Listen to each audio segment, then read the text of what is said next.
расман Дэн Хукер бо рекорди 21-11 зидди Арнолд Аллен бо рекорди 17-1 муҳориба дар вазни ним сабук рӯзи 20 март дар турнири UFC Fight Night.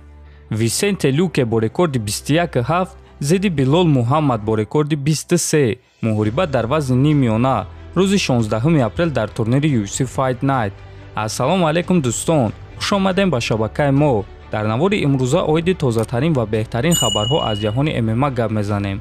лайкро зер кунед, мо боша наворро оғоз мекунем. дӯстон, чӣ хеле ки медонед ширкати шифофармо тӯли чанд моҳ мешавад ки бо бисёр блогерҳои машҳури тоҷик ҳамкорӣ мекунанд ва ширкати шифофармо ҳамеша дар фикри муштариёни худ аст ва барои онҳо беҳтарин пешниҳодҳоро таъмин мекунад.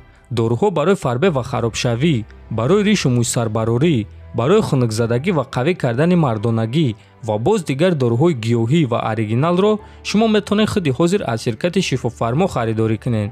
барои ин ба номерҳои дар рӯи экран буда занг занед ва доруҳои даркории худро дастрас кунед ва агар скидка гирифтан хоҳед, пас ҳатман аз номи канали Паҳлавон гап занед. шаби гузашта сомонаи варзиши Тач Спорт дар Инстаграм аз муҳорибаи навбатии ҷангвари бебохти тоҷик Сарвар Ҳомидов хабар доданд.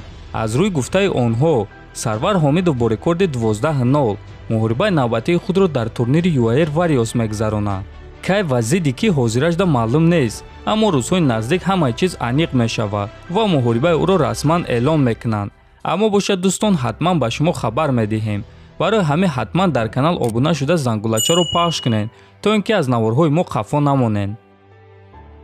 турнири навбатии UFC рӯзи 6 феврал баргузор мегардад ва муҳорибаи асосии ин турнир муҳорибаи рейтингӣ дар вазни миёна байни ду топови ҷанговар Ҷек Хермансон бо рекорди 22-6 ва Шон Стрикланд бо рекорди 24-3 хоҳад шуд. ҳамагӣ дар ин турнир 13 муҳориба мешавад. турнир шаби 6 феврал аз соати 23:30 ба вақти Москва ва 1:30 ба вақти душанбе оғоз мегардад. чемпиони пешинаи UFC дар вазни 61 кг TJ Dillashaw гуфт ки кай нияти ба қафас баргаштан дорад. биён суханҳои ӯро гӯш мекунем. саҳнаи аниқро гуфта наметонам, аммо гуфта метонам ки тобистонӣ бармегардам. ман тамринҳои сабук гузаронда истодам. тамрини гӯштингро ҳоло оғоз кардагӣ нестем.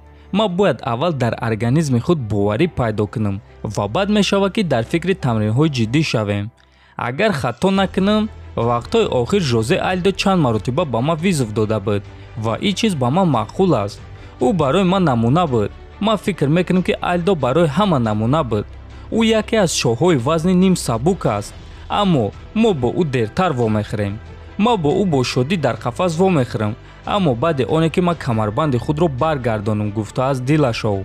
хотиррасон мекунем ки айни замон чемпиони вазни 61 кг Алҷамин Стерлинг аст ва ӯ муҳорибаи навбатии худро зидди Пётр Ян рӯзи 9 апрел дар турнири UFC 273 мегузаронад ва Dillashaw бо ғолиби ин муҳориба вохӯрдан мехоҳад.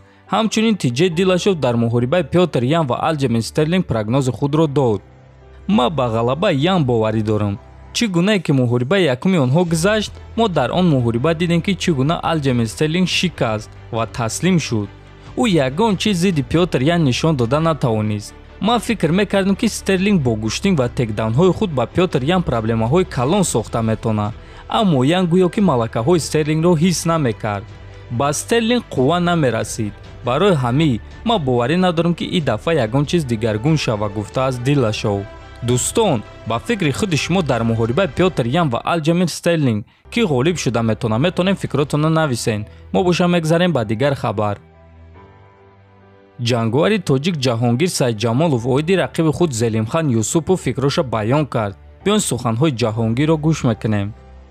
Зелимхан Юсупов ҷангвари хуб, пуртоқат ва ботаҷриба аст. ӯ рекорди хуб дорад. тамошобинон муҳорибаи шавқовар интизоранд.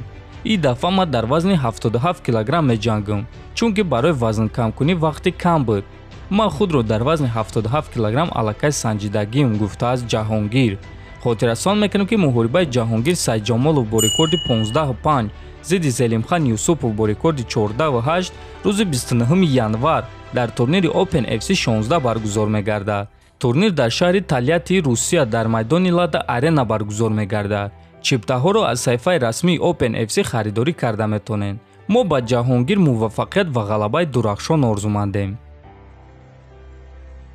топови ҷангвари UFC дар вазни сабук Ҷастин Гейҷи оиди муҳорибааш зидди Майкл Чендлер фикроша баён кард. биён суханҳои Гейҷиро гӯш мекунем. рости гап, ҳамон рӯз ман чунин ҳиссиётҳое доштам, ки ин муҳориба барои ман дилгиркунанда буд. гӯё ки ин муҳориба ягон маъно надорад. ин бори аввал буд, ки ман танҳо ғолиб шудан мехостам, на ин ки нокаут. барои ҳамин, бале, ин муҳориба ба ман маъқул нашуд. ҳозир ман боз мехоҳам ҳис кардан, ки ба ягон кас зарар расонам, ба ягон кас дард расонам. дар ин муҳориба ғолиб шуда, ман соҳиби муҳорибаи унвонӣ шудам.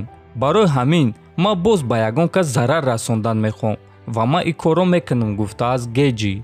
дӯстон, бояд гуфт, ки муҳорибаи Ҷастин Гейҷи ва Майкл Чендлер номзад барои беҳтарин муҳорибаи сол шуд. аммо чӣ хеле ки мебинем ба худи Гейҷи ин муҳориба маъқул нашудааст. ба худи шумо чӣ дӯстон? муҳорибаи Гейҷи ва Чендлер маъқул шуд ё не? метавонем фикротонро нависем.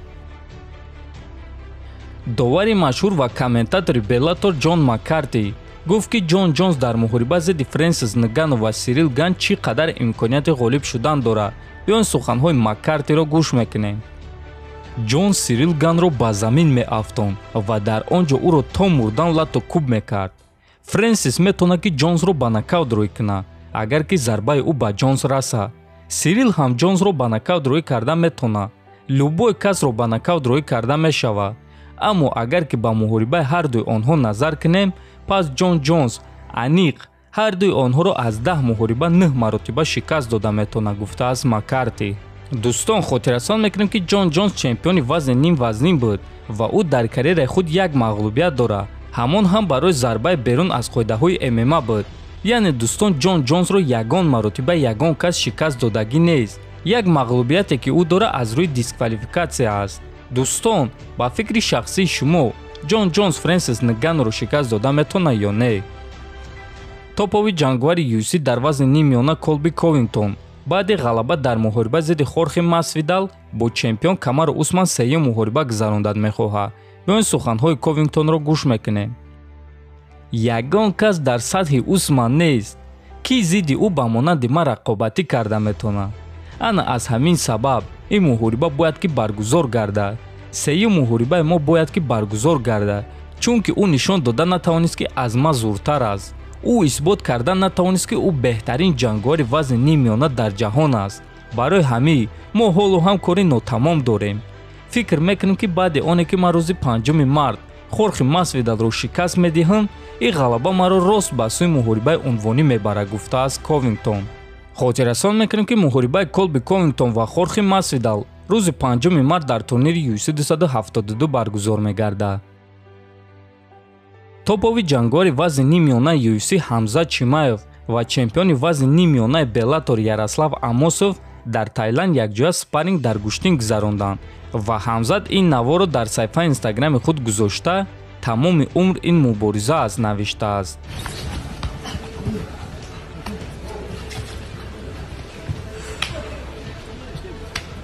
дӯстон, дар ҳамин ҷо навори мо ба поён мерасад. ҳатман фикру ақидаотонро нависен, дар канал обуна шавен то бозди хонаободу сарбаланд бошен.